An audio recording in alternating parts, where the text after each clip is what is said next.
Welcome to the channel students. तो आज के इस वीडियो से हम लोग स्टार्ट करने जा रहे हैं चैप्टर सॉल्यूशंस को। तो सॉल्यूशन से हमारा केमिस्ट्री का सिलेबस स्टार्ट होने वाला है। तो ये बहुत ही इंटरेस्टिंग चैप्टर है और आपके लिए काफ़ी इंपॉर्टेंट रहने वाला है। तो सबसे पहले हम लोग बात करते हैं कि व्हाट आर दी सॉल्यूशंस। तो सॉल्यूशंस क्या होते हैं, आपने पहले भी बहुत बार रीड किया होगा कि हमने सल्यूट को सोलवेंट में डिसोल्व कर दिया तो उससे बन जाता है solution. So solutions are simply homogeneous mixture. ठीक है, एक होमोजीनियस मिक्सचर होते हैं। होमोजीनियस मतलब जिसकी जिसकी कॉम्पोजिशन यूनिफॉर्म रहे ऑल ओवर दी सॉल्यूशन। जो भी आपका सब्सटेंस बनेगा पूरे में सेम फेस चल रहा हो, पूरे की कॉम्पोजिशन सेम रहती हो, उसको हम बोलते हैं होमोजीनियस। तो ये होमोजीनियस मिक्सचर्स होते हैं ऑफ दी टू और मोर सब्सटेंसेस। ठीक है, बट हमें सिलेबस में टू सब्सटेंसेस वाली ही एग्जांपल्स आएंगी। सो जिसमें सिर्फ दो सब्सटेंस का होमोजीनियस मिक्सचर बनाया हो उसको हम लोग बोल देते हैं बाइनरी सॉल्यूशन। तो बाइनरी सॉल्यूशन के मेनली टू कंपोनेंट्स होते हैं। One is the solute and other is the solvent. So solute को हम लोग डिसोल्व करते हैं इन द सोलवेंट एंड हमें वहां से मिल जाता है सॉल्यूशन। तो सॉल्यूशन की फिजिकल स्टेट क्या रहेगी, सॉलिड, लिक्विड और गैस, वो डिपेंड करती है सोलवेंट के ऊपर। ठीक है, solvent determines the physical state of the solution. ठीक है, अब इसकी एग्जांपल से आपको आइडिया होगा कि सॉल्यूशंस कौन कौन से होते हैं। So on the basis of the physical states of the solute and solvent हमारे पास टोटल तीन तरह के सॉल्यूशंस बनते हैं। First one is the solid solutions, जैसे कि जिसमें कि सोलवेंट क्या रहेगा, सॉलिड रहेगा। ठीक है, हमने किसी गैस को सॉलिड में डिसोल्व किया। For example solution of the hydrogen in the palladium. ठीक है, जैसे कि बहुत सारी गैसेस किसी मेटल के ऊपर एडजॉर्ब हो जाती हैं, उसके बाद हम ऐसी एग्जांपल्स बना सकते हैं। फिर आता है solution of the liquid dissolved in the solid, that is the amalgam of the mercury with sodium. ठीक है, तो ये कुछ एग्जांपल्स हैं जो आप लोगों ने याद रखनी है। सोडियम एंड मर्करी की हम बनाते हैं अमलगम, यानी कि उनका एक होमोजेनियस जो मिक्सचर बनता है उसको स्पेशल नेम दिया गया है अमलगम। फिर आता है solid in solid, that is the normal, जैसे कि अलॉयज बनती हैं। ठीक है, जिसमें कि है कॉपर डिसोल्व्ड इन गोल्ड, और भी बहुत सारी अलॉयज जो हम लोग यूज करते हैं वो सभी इसमें एग्जांपल्स आ जाती हैं। Then there is the liquid solutions. So liquid solution में सोलवेंट क्या रहेगा, liquid. These are the most useful solutions जो हम लोग नॉर्मली यूज करते हैं, जैसे कि gas in the liquid, oxygen in water, या फिर carbon dioxide in the water अगर डिसोल्व की गई हो, जैसे कि हम लोग सोडा वाटर यूज करते हैं उनमें भी गैस को डिसोल्व किया जाता है। फिर आता है लिक्विड इन लिक्विड, जैसे कि ethanol in water, alcohol in water. ठीक है, उसको डिसोल्व कर कर जो हम लोग सोल्यूशन बना देते हैं। एंड सॉलिड इन लिक्विड, जैसे कि salt dissolve in water, sugar dissolve in water, glucose dissolve in water, ये सभी इसकी एग्जांपल्स आ जाती हैं। ठीक है, फिर आते हैं गैसियस सॉल्यूशंस, जिनमें सोलवेंट रहेगा गैस, जैसे कि आ जाती हैं gas in gas, that is the mixture of oxygen and the nitrogen, that is air. Air में बहुत सारी गैसेज होती हैं जो इसका मिक्सचर होता है। लिक्विड इन गैस, जैसे कि chloroform mixed with nitrogen, chloroform को हम लोग नाइट्रोजन गैस में मिक्स कर सकते हैं। And the last one is the solid in gas, जैसे कि camphor in the nitrogen gas. ठीक है, वैसे और भी बहुत सारी एग्जांपल्स हैं, अगर आपको कोई एग्जांपल पता है तो आप लोग नीचे कमेंट्स में ज़रूर बताइएगा। इसकी बहुत सारी एग्जांपल्स बना सकते हैं। तो ये इंट्रोडक्टरी अभी हमारा पार्ट चल रहा है। तो ये हो गए कि सॉल्यूशंस क्या होते हैं, कौन कौन से होते हैं, क्या उनकी एग्जांपल्स बनती हैं। अब हम आगे चलते हैं कि हम सॉल्यूशन की कंसंट्रेशन कैसे सोल्व कर सकते हैं। ठीक है, concentration of the solution means that के सॉल्यूशन के अंदर for the given amount of the solvent हमने कितना सल्यूट ऐड किया है, सल्यूट का जो एग्जैक्ट अमाउंट है उसको हमने कैसे रिप्रेजेंट करना है, उसके डिफरेंट मेथड्स हैं। ठीक है, तो हमारा सबसे पहला मेथड है that is the mass percentage of the component. ठीक है, जिसकी परसेंटेज निकालनी है उसके मास को ऊपर रखें, mass of that component divided by the total mass of the solution, जिसमें कि सोलवेंट प्लस सल्यूट का मास। मान लीजिए हमने सल्यूट की मास परसेंटेज निकालनी है, तो ऊपर हम रखेंगे मास ऑफ द सल्यूट, इनटू कर देंगे 100। सिंपल है, इसको बोलते हैं मास परसेंटेज। फॉर एग्जाम्पल आपको अगर ऐसा कुछ दिया गया हो कि 10% वेट बाय वेट यानी कि mass by mass, weight by weight aqueous solution of the sodium hydroxide, हमारे पास एक्वस सोल्यूशन सोडियम हाइड्रोक्साइड है, उसके बारे में क्या बताया गया है, that is the 10% weight by weight, मतलब कि 10 ग्राम सोडियम हाइड्रोक्साइड प्रेजेंट है इन दी 100 ग्राम ऑफ द सोल्यूशन। तो मतलब सोल्यूशन टोटल 100 ग्राम का अगर वेट रखता होगा तो सोडियम हाइड्रोक्साइड उसमें कितना होगा, 10 ग्राम, यानी कि बाकी का क्या होगा, 90 gram solvent, that is the water. ठीक है, तो ऐसे आप इसकी इंफॉर्मेशन को यूज कर सकते हैं मास परसेंटेज की। सिमिलरली हमारे पास आ जाती है वॉल्यूम परसेंटेज, उसमें हमने ग्राम की जगह पर ml या कोई भी वॉल्यूम के आप लोग यूनिट्स को यूज कर सकते हैं, वो आपका सेम टू सेम हो जाएगा। ठीक है, आगे चलते हैं। इसके बाद आती है term that is the parts पर मिलियन।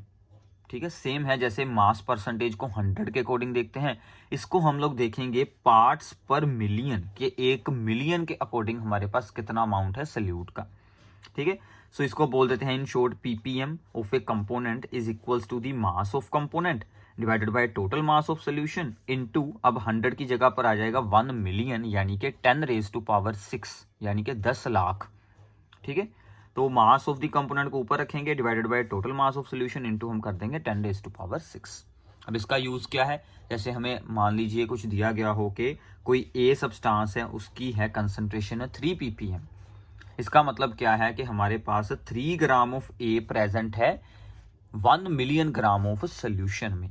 ठीक है, सोल्यूशन के 1 मिलियन ग्राम्स में सिर्फ 3 ग्राम ए सब्सटेंस है, तो ये जो ppm यूनिट है ये यूज की जाती है। ppm जो है उसको यूज करते हैं जब किसी सोल्यूट की कंसंट्रेशन बहुत ही ज्यादा लो होती है as compare to the solvent, वहां पर ये वाली टर्म यूज की जाती है।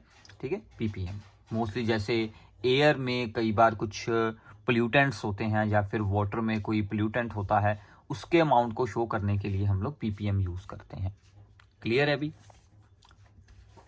तो आगे आ जाती हैं हमारी मोस्ट इंपॉर्टेंट टर्म्स। वैसे आप लोगों ने 11th क्लास में भी ये सब कुछ रीड किया होगा। ठीक है, तो आगे आ जाती है हमारी term molarity. Molarity is the number of moles of the solute per litre of the solution. Solution के 1 लीटर में कितने मोल्स ऑफ सोल्यूट हमने डिसोल्व किए हैं। सो इसका फॉर्मूला बन जाता है number of moles of the solute divided by volume of the solution in ml। अगर होगी तो ऊपर हम लगा लेंगे 1000 क्योंकि इसे हमने चेंज करना है इनटू लीटर, तो ये बन जाएगा number of moles of solute divided by volume of solution into 1000। Now number of moles of solute का फार्मूला क्या होता है, that is the given mass of the solute divided bye it's molar mass. तो हम लोग solute को show करते हैं विद 2 या b, और सोलवेंट को हम लोग रिप्रेजेंट करते हैं बाय 1 और a, और गिवन मास को हम लोग शो करेंगे बाय w, मोलर मास को बाय m। तो ये कुछ सिंपल से रूल्स हैं, आप लोग याद रख सकते हैं। तो यहाँ पर हमने क्या लगा दिया फिर, number of moles of the solute that is the W2 by M2, वो यहाँ पर ऊपर लगा दिया, divided by volume of solution V into 1000। तो ये आपका मोलैरिटी का फार्मूला बन जाएगा। क्लियर है? अब देखिए मोलैरिटी भी अगर आपको दी हो तो आपने उसे कैसे यूज करना है। 2 मोलर सोल्यूशन दिया है हमें, 2m ऐसे लिख सकते हैं कैपिटल M, या 2 molar solution of sodium hydroxide in water means sodium hydroxide के 2 मोल्स हमने डिसोल्व किए हैं 1 लीटर सोल्यूशन में। 1 लीटर सोल्यूशन में सोडियम हाइड्रोक्साइड के 2 मोल्स हैं। क्लियर है? इसी के जैसे हमारी अगली टर्म है दैट इज द मोलैलिटी। ठीक है, मोलैलिटी क्या है कि molality is the number of moles of the solute पर किलोग्राम ऑफ द सोलवेंट। वहां पर था सोल्यूशन की वॉल्यूम, यहां पर आएगा सोलवेंट का mass. So number of moles of the solute divided by mass of the solvent into 1000। ठीक है, सिर्फ डिवाइड वाली टर्म में मास ऑफ द सोलवेंट रखना है, बाकी हमारा सिमिलर है। So number of moles of the solute that is the W2 by M2 and mass of the solvent that is the W1 into 1000। तो इसको हम लोग रिप्रेजेंट करते हैं with small m। So 2m और the 2 molar aqueous solution of the glucose का मतलब है कि हमने 2 मोल्स ऑफ ग्लूकोज को डिसोल्व किया है इन 1000 ग्राम ऑफ द सोलवेंट, यानी कि 1000 ग्राम वाटर लिया है, उसमें हमने 2 मोल्स ऐड कर दिए हैं ग्लूकोज। ठीक है, सो इसमें एक और इंपॉर्टेंट बात है, molality does not depends upon the temperature but molarity depends upon the temperature, because molarity के अंडर आती है volume of solution, volume depends upon the temperature. So temperature को चेंज करेंगे, मोलैरिटी चेंज हो जाएगी बट मोलैरिटी नहीं change होगी। Clear है? तो ये फॉर्मूला अच्छे से आपको लोगों ने अंडरस्टैंड कर लेने हैं, फिर हम इस पर बेस्ड प्रॉब्लम्स करने वाले हैं। तो आगे आते हैं। आगे है हमारे पास मोल फ्रैक्शन। मोल्स की क्या फ्रैक्शन है हमारे पास, ठीक है। तो मान लीजिए हमारे पास है दो कंपोनेंट ए एंड बी, ए की या बी की जिसकी भी मोल फ्रैक्शन निकालनी हो हम इसे नॉर्मली स्मॉल एक्स के साथ डिनोट कर देते हैं। वैसे इसके लिए सिंबल अलग होता है बट हम लोग नॉर्मली एक्स को यूज कर सकते हैं। So mole fraction of A is X A. Simply moles of A ऊपर रखने हैं, डिवाइड में टोटल नंबर ऑफ मोल्स, यानी कि number of moles of A plus number of moles of B. ये बन गया N A divided by N A plus N B. तो सिमिलरली अगर हमें बी की मोल फ्रैक्शन निकालनी हो तो वो बन जाएगी एन बी, ऊपर रख लेंगे, डिवाइड वाली टर्म तो सेम रहेगी N A plus N B. तो इससे हमें आइडिया होता है कि जितने भी कंपोनेंट्स हैं सोल्यूशन में सभी की मोल फ्रैक्शंस को ऐड करेंगे तो आंसर हमें क्या मिल जाएगा, is equal to 1। So X A plus X B is equal to 1। यानी कि अगर हमारे पास एक्स ए का आंसर है तो हम एक्स बी निकाल सकते हैं इस इक्वेशन को यूज कर। अगर एक्स बी है तो हम लोग एक्स ए निकाल सकते हैं। तो एक सोल्व कर लें, दूसरे की मोल फ्रैक्शन फिर इजीली हो जाती है। नाउ नंबर ऑफ मोल्स का फार्मूला तो सेम रहेगा, given mass divided by the molar mass, ठीक है। तो दोनों कंपोनेंट्स के नंबर ऑफ मोल्स निकालकर हम लोग उनकी मोल फ्रैक्शंस को सोल्व कर सकते हैं। क्लियर है अभी? आगे आती है कुछ और इंपॉर्टेंट, इसमें छोटे छोटे फार्मूले हैं जो यूज हो सकते हैं हमारे। फिर आती है नॉर्मेलिटी, ठीक है। सो नॉर्मेलिटी क्या होती है आप लोग सिंपली इसे याद रख लें। So normality is molarity into X. तो यहाँ पर एक्स की वैल्यूज क्या हो सकती हैं, where X is the basicity for an acid, किसी एसिड की बेसिसिटी हो सकती है या किसी बेस की एसिडिटी हो सकती है। अब किसी एसिड की बेसिसिटी मतलब वो कितने H पॉजिटिव रिलीज करता है, किसी बेस की एसिडिटी वो कितने OH आयंस को रिलीज करता है, या किसी आयन की वैलेंसी हो सकती है। मोस्टली हमें एसिड बेस वाली एग्जांपल्स आती हैं। जैसे कि मान लीजिए हमारे पास है सल्फ्यूरिक एसिड, इसमें से 2 हाइड्रोजन पॉजिटिव जा सकते हैं तो इसकी बेसिसिटी 2 हो जाएगी। तो इसकी नॉर्मेलिटी हम क्या कर सकते हैं, मोलैरिटी निकालकर उसको 2 के साथ मल्टीप्लाई कर देंगे, ठीक है अभी। तो ऐसे आप लोग इसकी नॉर्मेलिटी निकाल सकते हैं अगर आए तो। फिर आती है molarity equation. Molarity equation apply करते हैं अगर हमारे पास कोई सोल्यूशन है जिसकी मोलैरिटी है m1 और उसकी वॉल्यूम हमने यूज करनी है v1, उसको डिल्यूट कर मतलब उसको वाटर में या उसमें वाटर ऐड करना है, उसको डिल्यूट करना है। उसको डिल्यूट कर हमने जो न्यू सोल्यूशन बनाना है उसकी मोलैरिटी m2 होनी चाहिए और उसकी वॉल्यूम हमने v2 बनानी है। तो इन दोनों में रिलेशन क्या बनेगा, m1 into V one is equals to m2 into V two. Actual में हम लोग नंबर ऑफ मोल्स को इक्वेट कर देते हैं बोथ साइड के, तो ये बन जाते हैं m1 v1 is equals to m2 v2। इसकी एक और फॉर्म है, अगर हमने दो सोल्यूशंस को करना हो मिक्स, ठीक है। एक की मोलैरिटी है m1, उसकी वॉल्यूम हमने यूज की है v1, दूसरे की मोलैरिटी है m2, उसकी वॉल्यूम यूज की है v2। दोनों को प्लस कर हमने जो न्यू सोल्यूशन बनाया है उसकी मोलैरिटी होगी m3 और वॉल्यूम तो v1 प्लस v2 आएगी ना, क्योंकि हमने दो सोल्यूशंस ऐड किए हैं, उनकी वॉल्यूम्स ऐड हो जाएंगी बट उसकी मोलैरिटी कुछ अलग निकलेगी, न्यू मोलैरिटी निकलेगी। वो हम इस इक्वेशन से सोल्व कर सकते हैं, ठीक है। बाकी इसकी जो मेन प्रॉब्लम्स होती हैं, जो इसमें से ज़्यादा डीप प्रॉब्लम्स आपको क्लास 11th में आ जाती हैं। इस साल तो ये सिर्फ एक तरह से आप लोगों को इंट्रोडक्टरी पार्ट है, ठीक है। तो इसकी कुछ प्रॉब्लम्स हम लोग सोल्व करते हैं, ठीक है। तो जैसे कि हमारे पास है सबसे पहली numerical problem, that is calculate mass percentage of the benzene. हमने निकालनी है mass percentage and carbon tetrachloride if 22 gram of the benzene is dissolved in 122 gram of the carbon tetrachloride. Now mass of the benzene हमारे पास 2 है यहां पर, ठीक है, component. Benzene का मास हमने कितना रखा है 22 gram and mass of the carbon tetrachloride CCl4 उसका मास हमने रखा है 122 ग्राम, ठीक है। अभी अब हमें सोल्व करना है यहां से मास percentage of the benzene. So mass percentage of benzene हमने क्या फार्मूला किया था, जिसकी मास परसेंटेज निकालनी है उसका मास ऊपर रखेंगे, डिवाइड में दोनों कंपोनेंट्स का मास ऐड कर देंगे।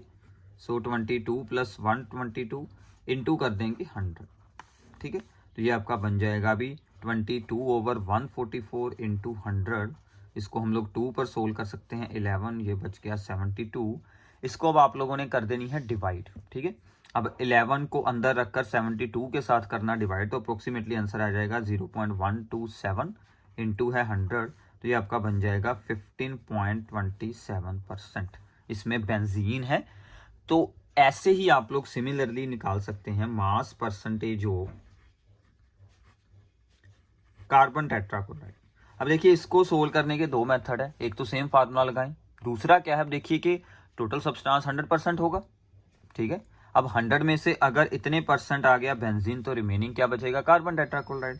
तो हम लोग इसे 100 में से माइनस कर कर भी सोल्व कर सकते हैं, ठीक है। आप इसका भी आंसर अगर यूज कर लेंगे तो वो भी आपका आंसर एक्यूरेट होगा, दैट इज दी 84 पॉइंट आपका बन जाएगा यहाँ पर 73%, ठीक है। तो अप्रोक्सीमेटली आप लोग ऐसे भी आंसर इसका सोल्व कर पाएंगे। क्लियर है अभी? तो ऐसे हम लोग निकाल सकते हैं मास परसेंटेज। ओके, तो आगे चलते हैं। सेकंड प्रॉब्लम है कि calculate the molarity of a solution with 5 gram sodium hydroxide in 450 ml of solution, ठीक है। अब देखिए हमें यहाँ पर दिया गया है इंफॉर्मेशन में volume of the solution that is the 450 ml, ठीक है।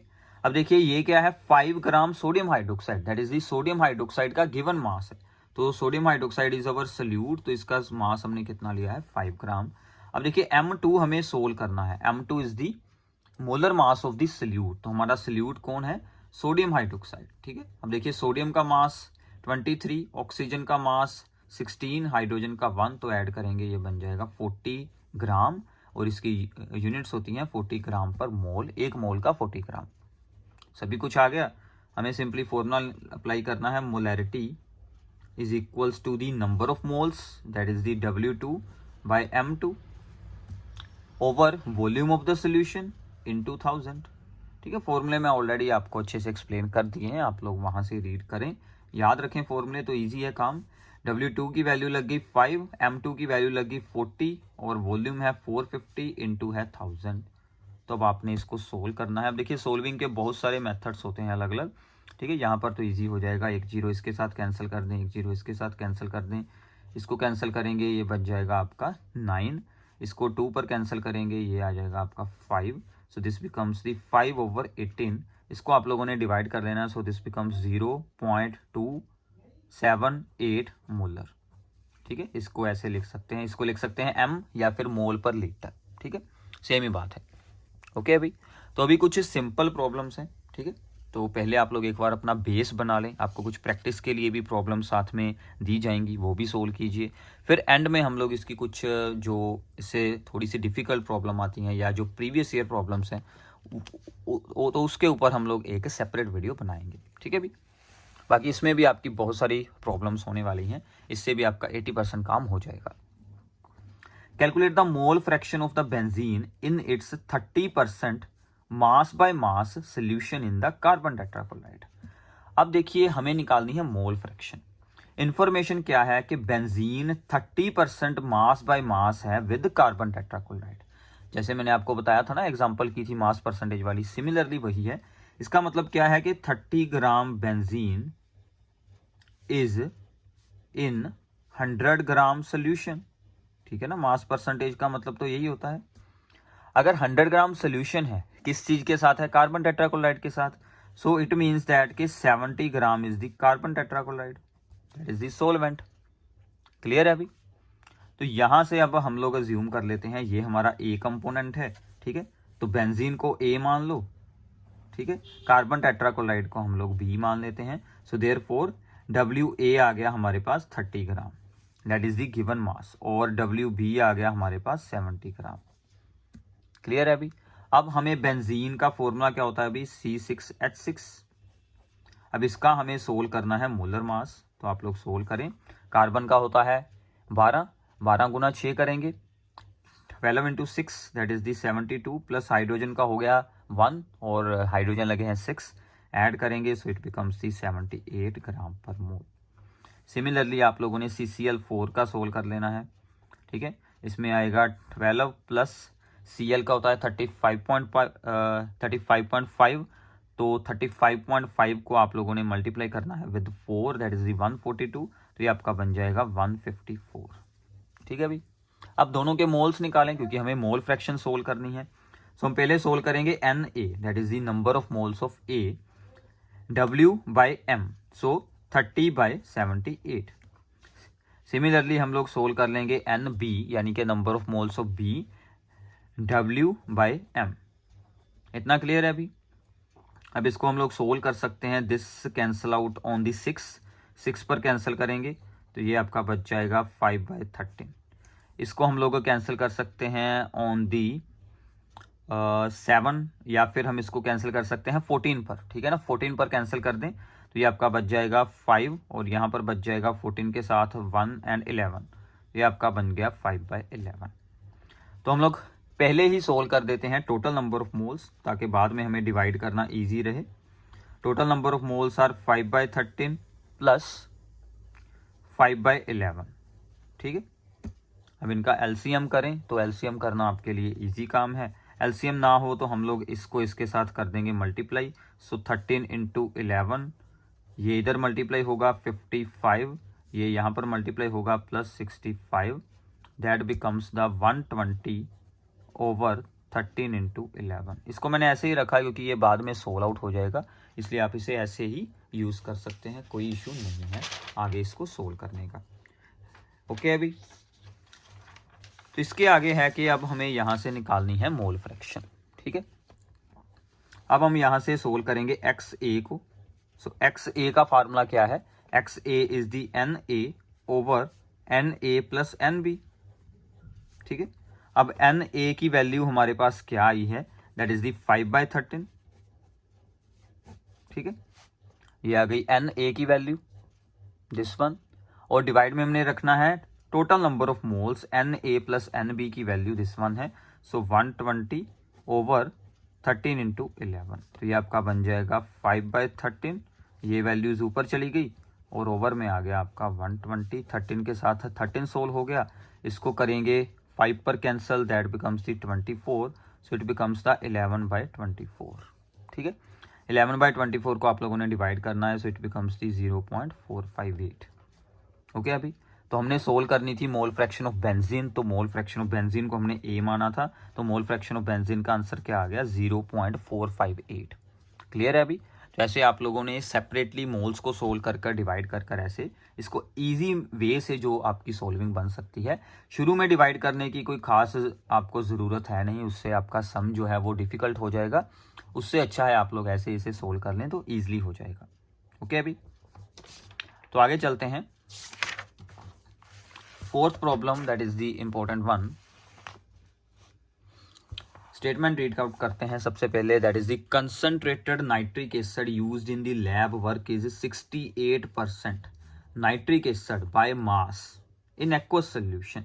सो यहाँ से हमें आइडिया क्या हो गया कि we have the 68 gram nitric acid, that is the HNO3 in 100 gram of solution.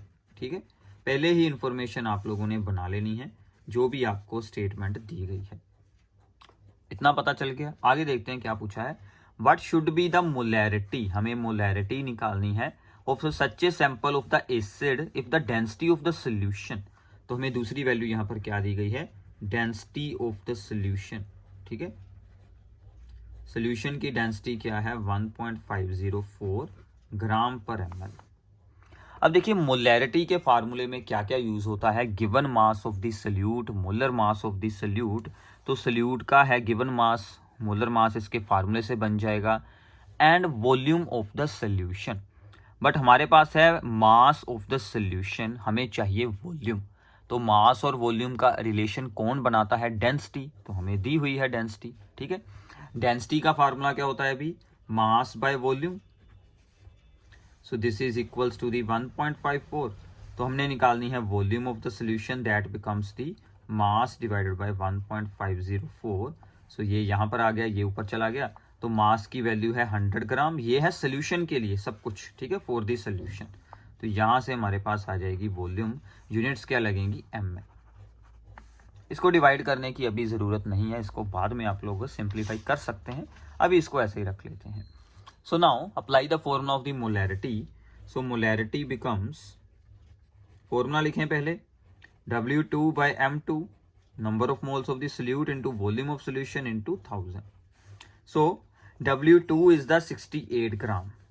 Now M2, तो M2 सोल्व करें HNO3 के लिए, कितना होगा मोलर मास. ठीक है, आप लोगों ने सोल्व कर लेना है, तो क्या बनेगा आपका 63 बन जाएगा, सोल्व कर लेना. ठीक है, तो ये आ गया 63. वॉल्यूम की वैल्यू है 100, नीचे आ गया, तो ये वाली वैल्यू ऊपर चली जाएगी क्योंकि यहाँ पर ओवर में आनी थी 100 ओवर, तो वो ऊपर चली जाती है वैल्यू. सो 1.504 इंटू है साथ में आपका 1000. तो जितना यहाँ से सोल्व आउट कर सकते हैं हम लोग, पहले जीरोस को सोल्व कर देते हैं. ठीक है, तो जीरोस को पहले ये दोनों हो गई, इसके साथ सोल्व 0, ये वाला जो है 10 वो इसके साथ मल्टीप्लाई होकर पॉइंट आगे चला जाएगा. तो ये आपके पास बच जाएगा 68/63 इंटू 15.04. ठीक है भाई. अब देखिए, आपने सबसे पहले करना है 68 को 63 के साथ डिवाइड, क्योंकि ये आपका इजी रहेगा.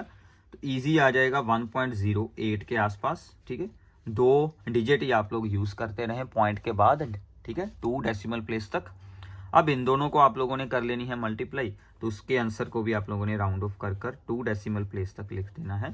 तो ऐसा कुछ आपका आंसर बन जाएगा. ठीक है, तो ऐसे आप लोग इजी वे से सोल्विंग कर सकते हैं. सिर्फ आपको यहाँ पर एक ये डिवाइड करनी पी और एक इन दोनों को करनी पी मल्टीप्लाई, बाकी काम इजी हो गया. अगर आप यहीं पर डिवाइड सोल्व करेंगे तो बहुत मुश्किल हो जाएगी प्रॉब्लम. ठीक है भाई, इस बात का ध्यान रखना है. जो एंड आंसर होता है पूरी कैलकुलेशन वहां पर करनी है. ठीक है, तो आगे चलते हैं. A solution is obtained by mixing 300 gram of the 25% solution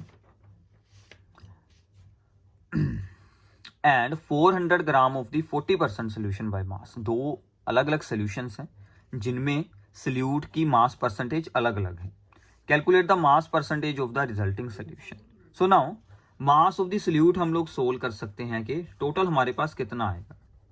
अब देखिए, एक में है 25%, किसका 300 ग्राम. टोटल सोल्यूशन है 300 ग्राम, उसमें से 25% क्या है, सोल्यूट है. तो हम लोग क्या लिखेंगे, 25% ऑफ 300 ग्राम प्लस दूसरे में कितना है 40% of the 400. So 40% of 400 gram.